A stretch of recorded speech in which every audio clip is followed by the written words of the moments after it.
اعوذ باللہ من الشیطان الرجیم بسم اللہ الرحمن الرحیم۔ آج مئی کی 2 تاریخ ہے، سنڈے کا دن ہے، اور آج 19واں روزہ کمپلیٹ ہونے والا ہے، ابھی افطاری کا وقت ہونے والا ہے۔ تو میں نے سوچا کہ افطاری سے پہلے کل کا لیکچر میں آپ کو یہ لوڈ کر دوں۔ تو یہ کچھ دن کا گیپ آ گیا بیچ میں، تو اب ہم کنٹینیوٹی کے ساتھ انشاءاللہ اس کو لوڈ کیا کریں گے، پڑھا کریں گے۔ تو آج کا جو لیکچر ہے، میں آپ کے ساتھ ابھی اسکرین اپنی شیئر کر رہا ہوں۔ شارٹ کویسچنس کی سیریز ہم نے شروع کی ہوئی ہے، اس کا لیکچر نمبر 3 ہے اپنی کنٹینیوٹی میں۔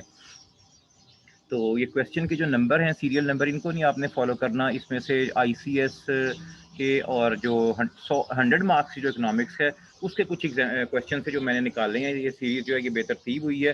تو یہ جو کویسچن کے نمبر ہیں 37، 38، 39، ان کو آپ نے فالو نہیں کرنا، اپنی نمبرنگ آپ نے کرنی ہے۔ جو 100 مارکس کی اکنامکس کے کچھ کویسچن تھے وہ ایکسکلوڈ کیے ہیں، میں نے بیچ میں سے نکال دیے ہیں۔ تو کویسچن نمبر 1 ہے، without wasting time, question number 1 ہے قیمت اور قدر میں فرق بیان کریں۔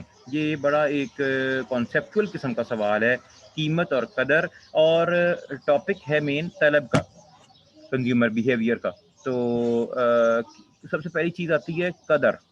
قدر سے مراد کسی شے کی وہ طاقت ہے جس کے بدلے وہ دوسری شے کی ایک خاص مقدار حاصل کرنے کی صلاحیت رکھتی ہے۔ مثلا ہم کہتے ہیں کہ جی ایک بک کے بدلے ہم 6 بال پوائنٹ دیتے ہیں۔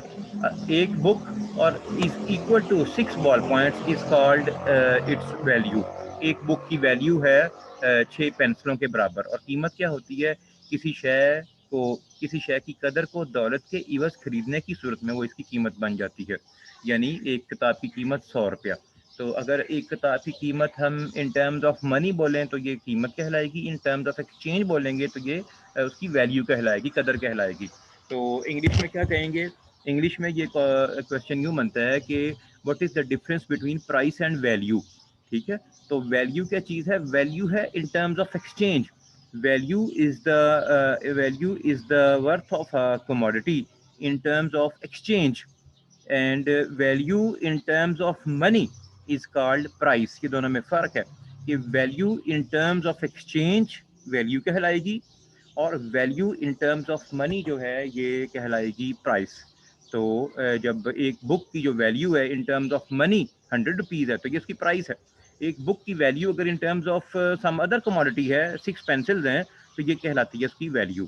تو یہ اب تیار کر لینا ہے۔ نمبر کویسچن نیکسٹ ہے، طلب کی تعریف بیان کریں۔ تو طلب کے لیے 2 پوائنٹس کا ہونا بہت ضروری ہے، شے کو خریدنے کا ارادہ، شے کو خریدنے کی قوت۔ انگلش میں کہیں گے ڈیفائن ڈیمانڈ، اور following are the 2 conditions of demand. 2 conditions کیا ہیں، پری ریکویزٹس کیا ہیں؟ Number 1 will to purchase, will کا مطلب ہے ارادہ، خواہش، will to purchase, and power to purchase, power کا مطلب پرچیزنگ پاور ہے۔ تو 2 پوائنٹس ہیں، will to purchase, will to buy, یا will to purchase and power to purchase, 2 چیزیں۔ پھر ہے کویسچن نیکسٹ، قانون طلب کی تعریف بیان کریں۔ دیگر حالات بدستور قائم رہتے ہوئے، کیونکہ یہ قانون ہے تو یہ مفروضات کی لائن شروع میں آئے گی کہ دیگر حالات بدستور قائم رہتے ہوئے اگر کسی شے کی قیمت بڑھ جاتی ہے تو اس کی طلب سکڑ جاتی ہے، اور قیمت کم ہونے پر طلب پھیل جاتی ہے۔ تو وائس ورثہ یہ چلتی ہیں، لیکن لفظ آتے ہیں پھیلنا، سکڑنا۔ جب بھی لا آف ڈیمانڈ بیان کیا جاتا ہے تو وہاں مخصوص الفاظ ہیں، طلب کا پھیلنا اور طلب کا سکڑنا۔ تو انگلش میں کیا کہیں گے؟ Define law of demand. Other things remaining the same, if price of a commodity increases, its demand contracts۔ یہاں لفظ آئے گا contracts، and if price decreases, its demand expands۔ تو 2 الفاظ ہیں، آپ نے ان پہ فوکس کرنا ہے، ایکسپینشن اور کانٹریکشن۔ ایکسپینڈ کرنا اور کانٹریکٹ کرنا، یہ پریسائزلی ورڈز یوز ہوتے ہیں when we define law of demand۔ Next question ہے، تفعال طلب سے کیا مراد ہے؟ تفعال کہتے ہیں فنکشن کو انگریزی میں۔ تو تفعال طلب سے کیا مراد ہے؟ ڈیمانڈ ہم بولتے ہیں فنکشن ہے قیمت کا، اس کو لکھا جاتا ہے کہ demand Q D is a function of P. تو یہ جو شکل ہے یہ کہلاتی ہے تفعال۔ اس کو ایک مساوات کی شکل میں کیسے لکھا جاتا ہے؟ اسی کانسیپٹ کو، Q D is equal to a minus b P. A minus b P, P کے ساتھ جو نیگیٹو کوفیشنٹ ہے، نیگیٹو بی ہے، یہ جو ہے یہ کہلاتا ہے نیگیٹو ریلیشن شپ ہے بٹوین ڈیمانڈ اینڈ پرائس۔ تو یہی میں نے لکھا ہوا ہے کہ طلب اور قیمت میں منفی تعلق پایا جاتا ہے، اسے تقلیلی تفعال کہتے ہیں۔ There is a negative relationship between price and demand, it is called decreasing function ٹھیک ہے، تو یہ ڈیکریزنگ فنکشن کہلاتا ہے. نیکسٹ کوشچن ہے، پانچواں سوال ہے، ماخوذ طلب سے کیا مراد ہے؟ ماخوذ طلب، یہ سمجھ لینا ہے آپ نے، ذرا سمجھنے والی بات ہے، اتنی سمپل نہیں ہے. کہ کچھ اشیاء ہوتی ہیں ان کو ہم ڈائریکٹ کنزیوم کرتے ہیں. ہمیں پانی کی ڈیمانڈ ہوئی، ہم نے دکان پہ گئے، ہم نے کہا ایک منرل واٹر کی بوٹل دے دینا، ہم نے پانی لیا اور پی لیا. ہم نے کولڈ ڈرنک کوئی پیپسی یا کوک کی ڈیمانڈ ہوئی، ہم نے بوتل لے کے پی لی. تو یہ کہلاتی ہے ڈائریکٹ ڈیمانڈ. ہاں، وہ چیزیں جو ہمیں ڈائریکٹ سیٹسفیکشن دے دیتی ہیں، ہم ڈائریکٹلی ان کو یوز کر لیتے ہیں، وہ کہلاتی ہیں ڈائریکٹ ڈیمانڈ. ایک ہے یہ کانسیپٹ آ رہا ہے ماخوذ طلب سے کیا مراد ہے. بعض یا کی طلب براہ راست نہیں ہوتی، بلکہ کسی دوسری چیز کی وجہ سے ان کو طلب کیا جاتا ہے، انہیں ماخوذ طلب کہتے ہیں. مثال